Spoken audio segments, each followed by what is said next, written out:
everyone. Welcome back to my another solo dev talk. My name is Takuya, a solo developer of Inkdrop, which is a simple Markdown note-taking app that can sync your data across devices. And in this series, I'm sharing my experience about how I built Inkdrop, living as a solo developer, and also as a freelancer, how living in Japan as a developer looks like, and anything. So please leave a comment below and ask me anything, and I'd be happy to answer your questions. So today's question is, have you worked with clients as a freelancer, or do you only make and market your own products?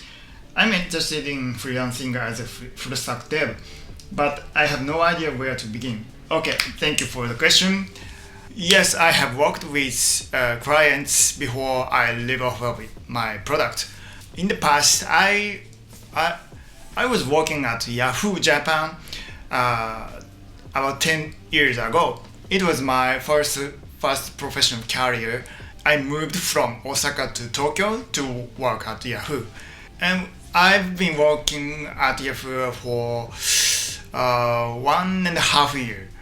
And it was great. I have learned a lot about how to build a large-scale web service or how to operate them safely. So it was big for me as a professional developer. Then I quit Yahoo and started my freelance career. Luckily, I got the first consulting work for a company.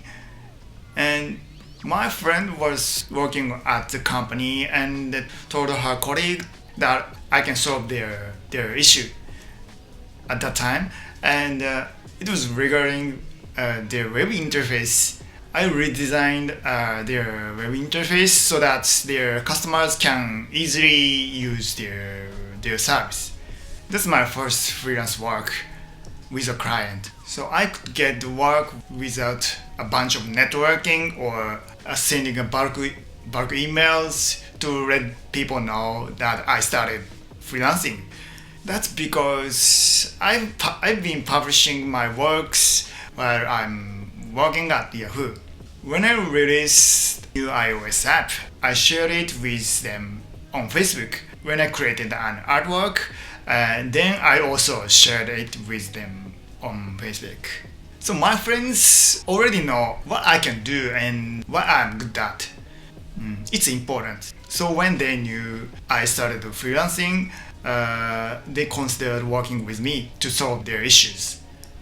And the most importantly, actually I have a big achievement. That is, before I quit Yahoo, I built a music recommendation app. It got covered on a big news website in Japan. The app got over 5,000 signups, and it kept growing. So that result lets me decide to start freelancing and quit Yahoo.